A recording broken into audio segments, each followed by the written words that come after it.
All right, back to the question at hand. All right, so he talks about David Schwartz, taking wind out of everybody's sails. And a lot of people have asked me to address this. I've talked about it in the mastermind a couple times, but I'll go ahead and address it here. So David sold his Ethereum at $1.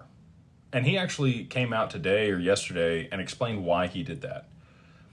David calculates probabilities.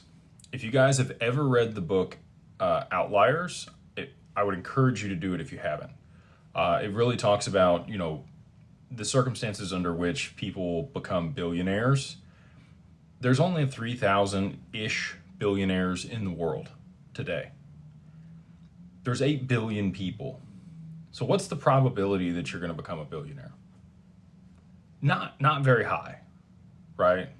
And David thinks in probabilities. He thought that there was a 1% chance, and he even said this in a tweet, that Ethereum would go to $2,000. Like that wasn't even on his radar or in his thought process at the time. And it had dropped as low as 70 cents. So when it got back to $1, he thought, okay, well, I'll take profit here. I think he said he took profit at like $1.04.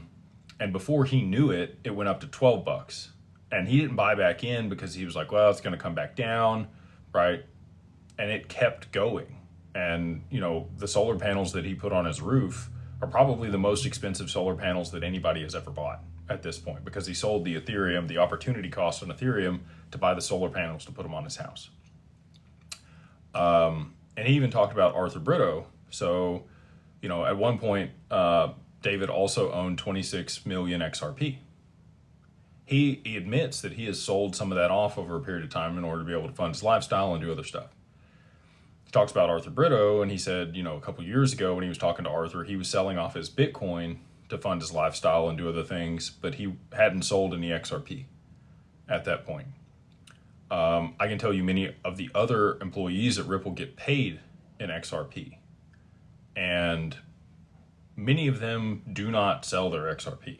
They take a portion of their paycheck, they take that portion in XRP every single paycheck.